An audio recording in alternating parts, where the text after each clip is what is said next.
2,60,000 বিক্রি করতে পারতাম, এখন 1,80,000 হলে বিক্রি করে দেবো। 2.5 লাখ টাকা বিক্রি করিলাম, করার পরে সে লোক নিইনি। এখন বাড়িতে আমি এই গরুটা এখন দেশে নেওয়ার প্রস্তুত করছি, কারণ অনেকদিন আইছি, গরুর পানির ভিতর থেকে পায়ে ঘা হয়ে গেছে, এই জন্য বিক্রি করিলাম।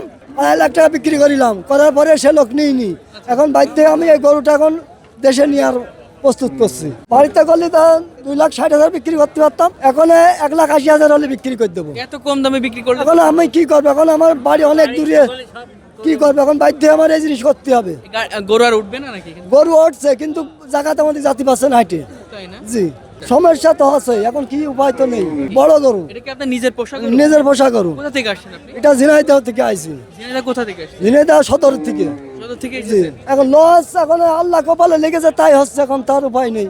গ্রাম থেকে আমি 2.5 লাখ টাকা 260,000 বেচা কোনো ঘটনাই ছিল না।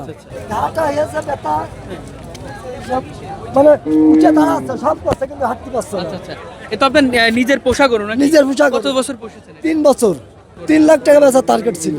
যে কিনবে আসলে সে কি এখান থেকে নিয়ে যেতে পারবে না? সে জবাই করে নেবে।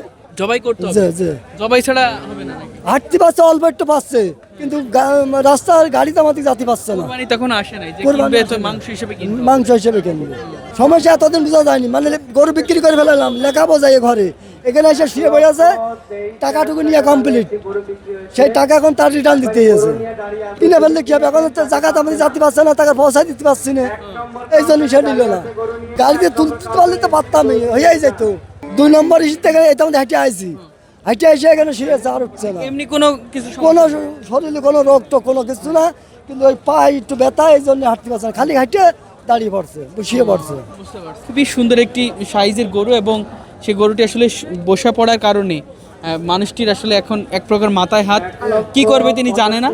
তবে চেয়েছিল যে গরুটি যাতে বিক্রি হয়ে যায়, তবে সেই গরুটি কোনোভাবে কিন্তু উঠছে না, একেবারে বসে পড়েছে, এবং এই মানুষটি বসে পড়ার ফলে কিন্তু খুব কষ্ট পাচ্ছে, যেহেতু অনেক দূর থেকে এসেছে এই গরুটি বিক্রি করার জন্য। তবে সেটি কোনোভাবে কিন্তু তুলতে পারছে না, এবং আপনারা যদি দেখেন বুঝতে পারবেন।